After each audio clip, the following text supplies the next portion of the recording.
तर प्रेक्षकांनो, आज विशाल, बयो दोघांचं कन्व्हर्सेशन त्यांनी खूप छान दाखवलंय हां. तर सुरुवातीला आपण बघतोय विशाल विचार करत असतो, की विनाकारणच मी ओरडलो सरस्वतीला. मी तिला असं बोलायला नको होतं. मी पण ना आता तेवढ्यात एक सिस्टर येतात आणि टेस्टचे रिपोर्ट आले असं काहीतरी सांगतात. विशाल म्हणतो, सरस्वती कुठे आहे? तेव्हा ती सिस्टर म्हणते, ती तर गेली घरी. आता ती विशालला नवलच वाटतंय, बयो अशी कशी घरी निघून गेली असेल?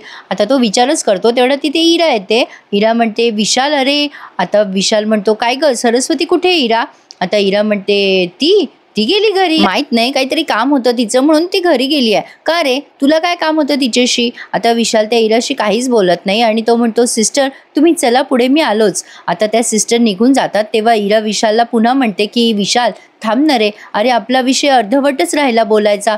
पण आता विशाल मात्र तिला टाळतो आणि म्हणतो, हे बघ इरा, तुला कळतंय का सरस्वती तिथे नाहीये आणि त्यामुळे मला त्या पेशंट जवळ जावं लागेल. तरी सुद्धा इरा त्याच्याशी पुढे बोलायचा प्रयत्न करतेच. पण आता विशाल तिला इग्नोर करून तिथून शेवटी निघून जातो. इरा आवाज देते त्याला बऱ्याचदा, पण आता विशाल काही तिच्याकडे बघत नाही. पण इरा विचार करते, ओ किती शाय आहे ना हा, पण खूप क्यूट दिसतो. असो, आता इकडे बयो मात्र सारखी विचार करतीये, मी हे खूप चुकीचं वागते का? मी स्वतःच विशाल सरांना बोलवलं इथे जेवायला आणि मी त्यांच्या भावनांशी खेळतीये. खरं तर हे करायला नकोय मी, माझं चुकतंय, मला कळतंय. देवा मी काय करू? मी असं खोटं कशी काय वागायला लागले? पण आता ती असा विचार करतच असते. तेवढ्यात इरा येते आणि तिला म्हणते, काय गे विशालचा फोन आला का ग तुला? आता बयो म्हणते, नाही का, काय झालं, काही हॉस्पिटलमध्ये झालंय का? इरा म्हणते, नाही काही नाही झालं, तुला असंच विचारलं मी. आता तेवढ्यात तिला त्या हेतलचा वगैरे कॉल आलाय बहुतेक आणि आता ती हेतलशी फोनवर बोलत बसते, की अगं हेतल हो ना, नाही म्हणजे तसं मी प्रपोज केलंय विशालला, पण त्याच्याकडनं होकार यायचा आहे. तसा होकार आहेच म्हणा, पण काय ऑफिशियली फक्त एकदाच आम्ही अनाउन्समेंट केली दोघांनी की मग पुढचं सगळं करायला आम्ही मोकळं, असं काहीतरी ती बोलतीये त्या हेतलशी. आता बयो ते ऐकते आणि आणखीन डिस्टर्ब होते. पण आता पुढे बघा प्रेक्षकांनो, ही बयो टेन्शनमध्येच असते. तेवढ्यात विशालचा तिला फोन येतो. हे बघ सरस्वती, मी तुझ्या घराच्या गेटजवळ उभा आहे, तू खाली ये. आता बयो घाबरते जरा. ती म्हणते, नाही मी नाही येणार भेटायला. मग आता विशाल म्हणतो, तू नाही आलीस ना तर मग मी वर पोहोचतो तुला भेटायला. आता बयो घाबरते आणि पटकन खाली जाते त्याला भेटायला. रात्रीची वेळ आहे, फार काही रात्र झालेली नाहीये. आता ही बयो खाली येते तेव्हा दरवाजा उघडणार. तेवढ्यात तिथे शुभमकर येतात आणि म्हणतात, बयो अगं काय ग, एवढ्या रात्रीची कुठे निघालीस? बयो घाबरते, पण ती म्हणते, की काय ना बाबा, थोडं जरा पाय मोकळे करायला चालले होते मी. तर आता शुभमकर तिला म्हणतात, चल ना मी पण येतो तुझ्यासोबत. शुभमकर काय हिच्या प्रेमाच्या मध्ये मध्ये येतात, काही कळत नाहीये प्रेक्षकांनो. जरा वियर्ड नाही वाटत आहे का? असो, तर आता बयो त्यांना म्हणते, बाबा मी जरा बाहेर जाऊन येते, जरा पाय मोकळे करते. आता शुभमकर म्हणतात, चल मी पण येतो. मग बयो म्हणते, नाही ती इरा आली होती ना, ती शोधत होती तुम्हाला. मग शुभमकर म्हणतात, काय सांगतेस, इरा आली सुद्धा? बरंच झालं, मला तिला विचारायचंच होतं की कसा गेलाय तिचा दिवस. मी आलोच हां सरस्वती, म्हणजे बयो असं म्हणून ते निघून जातात. आता बयो दरवाजा उघडते आणि विशालला भेटायला जाते. आता आज ना प्रेक्षकांनो, त्यांनी हा सीन खूपच सुंदर दाखवलाय. तुम्ही काही म्हणा, म्हणजे इतके दिवस खूप बोरिंग चालले होते एपिसोड, पण आता विशालच्या ॲक्टिंगमुळे काय जान आली आहे एपिसोडमध्ये. इतका मस्त ॲक्टिंग करतो तो. बयो त्याला म्हणते, की सर तुम्ही इथे का आलात? तुम्ही निघून जा इथून, कोणी बघितलं तर काय म्हणेल कोणी. विशाल तिला थेटच बोलतो, सरस्वती तुला माहिती आहे ना माझं तुझ्यावर किती प्रेम आहे, त्या इरासाठी मला नाकारतेस? तू माझ्या भावनांशी खेळली आहेस, मला खोटं बोलली, त्या इराकडे पाठवलं मला. का ग, कशासाठी? त्या इरासाठी करतेस की काय हे सगळं? का करते सरस्वती, बोल, इरासाठी करतेस का? आता ही बयो म्हणते, हो. इकडे इरा मात्र विशालसाठी जी काही सजावट केलेली असते त्या सजावटीमध्ये गुंग झालेली असते. तेव्हा शुभमकर येतात आणि तिला जरा दचकवतात. ते म्हणतात, काय मग इरा, आज चांगली तुझी स्वारी खुश दिसते. झाला का ग तुझा प्लॅन? मस्त झाला ना? मग आता इरा म्हणते, बाबा अरे म्हणजे तसं तुला वाटतंय तसं काही झालं नाही आहे, म्हणजे तसं झालंय पण ॲक्च्युली म्हणजे आता तिला जरा गडबड झाली आहे, काय बोलावं वडिलांशी. मग आता शुभमकर म्हणतात, ए इरा अगं जरा शांत हो आणि बस बरं खाली, सगळं सांग मला. इरा आता जरा गोड लाजते. तेव्हा हे शुभमकर म्हणतात, किती गोड लाजतेस ग इरा तू? आता इरा म्हणते, बाबा तुला माहित होतं का सगळं? शुभमकर म्हणतात, तू किती मोठी झालीस तरी तू काही माझ्यापासून काही लपवू शकणार नाहीस इरा, मला सगळं माहिती आहे. विशालचा पण मला कॉल आला होता. आता इरा म्हणते, काय सांगतोयस बाबा? अरे तू काय बोलतोयस खरंच? म्हणजे काय म्हणला तुला विशाल? आता हे कुठल्या कॉलबद्दल बोलताय ते मला काही कळलं नाही. ते म्हणतात, की अगं तुझं कौतुक करत होता विशाल, तू छान कॉपरेट केलं म्हणे त्याला वगैरे. पण आता इकडे विशाल मात्र बयोला जाब विचारतो, नाही आहे ना तुझ्याकडे उत्तर? मी माझ्या निर्णयावर ठाम आहे, माझं तुझ्यावर प्रेम होतं आहे आणि कायम राहणार आहे. पण या बयोचा काहीतरी तिसराच सूर चाललाय. ती म्हणते की अहो असं काय करताय विशाल सर, इराला तुम्ही तिच्या आयुष्यात हवे आहात, तुम्ही असं नका न करू. आता हा विशाल म्हणतो तू शुद्धीत आहेस का सरस्वती, काय बोलतेस तू, किती छान बोलतो बघा तो प्रेक्षकांनो. तो म्हणतो त्या इराला हवा असेल मी, पण मला ती नकोय. आता बयो म्हणते असं नका करू सर, इरा खूप चांगली आहे, मनाने पण खूप चांगली आहे, हुशार डॉक्टर आहे ती. अहो ती सगळ्यात महत्त्वाचं म्हणजे ती प्रेम करते हो तुमच्यावर, खूप प्रेम आहे तिचं तुमच्यावरती, ती तुमच्याशिवाय नाही राहू शकणार. आता तो विशाल म्हणतो तू राहशील का मग माझ्याशिवाय, तिच्या प्रेमाबद्दल काय सांगतेस ग तुम्हाला सरस्वती. अगं तुझ्या प्रेमाचं काय, आपल्या प्रेमाचं काय, तुझं हे जे काय सगळं चाललंय ना सरस्वती, याला काय म्हणतात माहिती का तुला, याला सेल्फ डिस्ट्रक्शन म्हणतात. आपण दोघंही एकमेकांच्या प्रेमामध्ये गुंतलो गेलोय. त्यावर बयो त्याला उत्तर देते की ठरवलं तर गुंता सोडवता येतो. मग विशाल म्हणतो अगं ही नैसर्गिक गोष्ट आहे, ही अशी इग्नोर नाही करतायत. आणि त्याआधी दोन माणसांची मनं जुळावी लागतात प्रेमामध्ये, जशी आपल्या दोघांची जुळली आहे. आपण दोघं जोडले गेलोय ग एकमेकांशी. अगं तुला कळत कसं नाहीये सरस्वती, आपल्या दोघांना एकमेकांच्या भावना सांगायला शब्दांची गरज नाही पडत.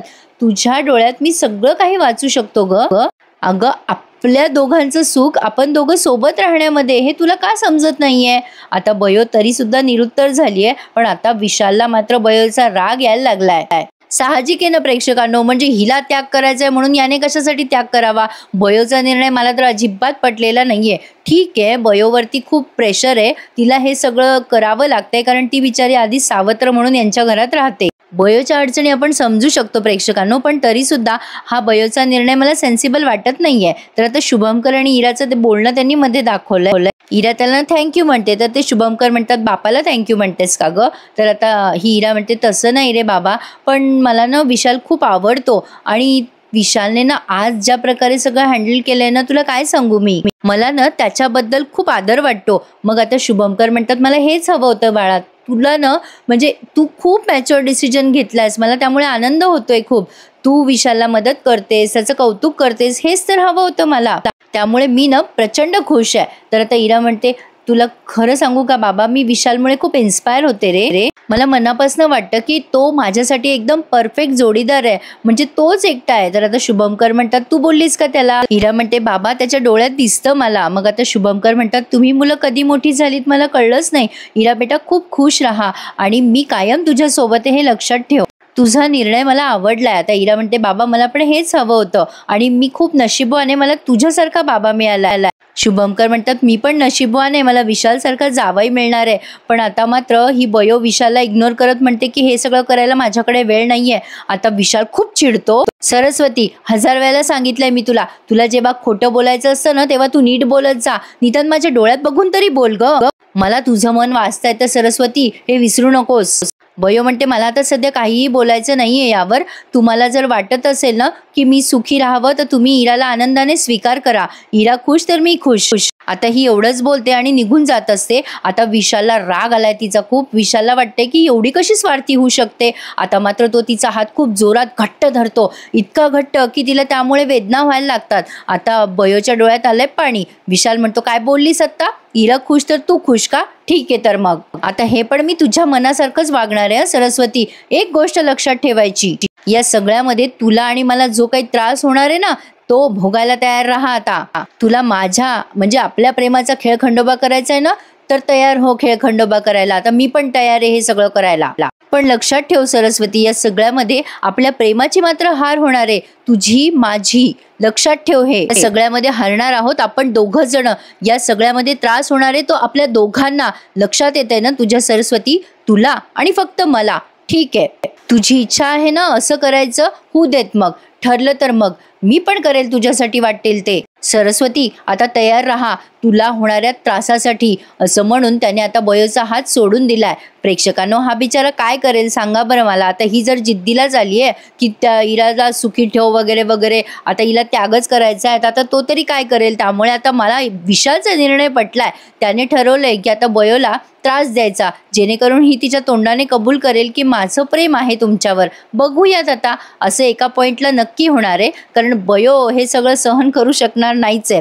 असो तर आता पुढे आपण बघतोय की या गौतमीने बरोबर हेरलंय प्रेक्षकांनो.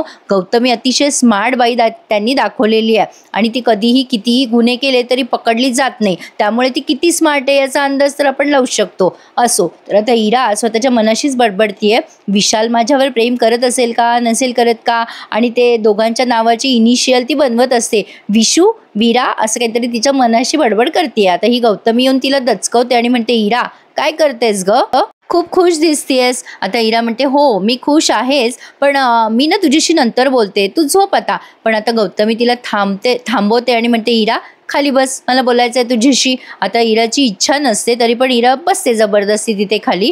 मग आता गौतमी म्हणते, हे बघ मला सगळं कळलंय इरा तुझ्याबद्दल आणि विशालबद्दल. इरा म्हणते, मग तुला काय प्रॉब्लेम असणार आहे, म्हणजे नसणारच आहे ना.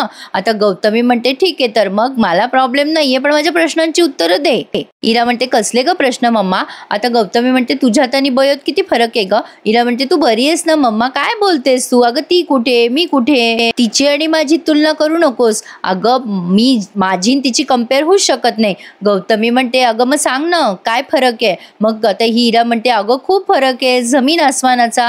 तिने किती अभ्यास केला तरी ती मोलकरीणच राहणार आहे आणि मी एक भावी डॉक्टर आहे, मी सक्सेसफुल डॉक्टर होणारच आहे आयुष्यात माझ्या. मग गौतमी म्हणते, हो का, बरं मग तुला दिसत नाहीये का विशाल आणि ती दोघे जण सारखे एकत्र असतात, ते दोघे जण एकत्र असतात, दोघं जण सतत बोलत असतात सोबत, तो विशाल सतत तिच्या सोबत असतो, असं असताना तो तुला का लाईक करेल. मग आता इरा म्हणते, अरे का नाही लाईक करणार तो मला, ते दोघं जण प्रोफेशनली एकत्र असतात फक्त.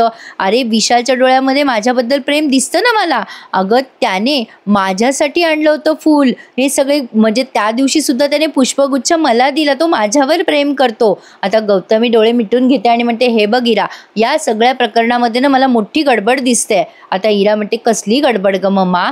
गौतमी म्हणते, इरा हे बघ, तुझ्या प्रेम प्रकरणासाठी मला काही अडचण नाहीये, म्हणजे मी तुझं मन जपायला तयारच आहे, मला काही इश्यूज नाही आहेत. पण गेले काही महिने मी त्या विशालला ना एक जरा ऑब्झर्व केलंय, मला असं वाटते की काहीतरी मोठी गडबड आहे.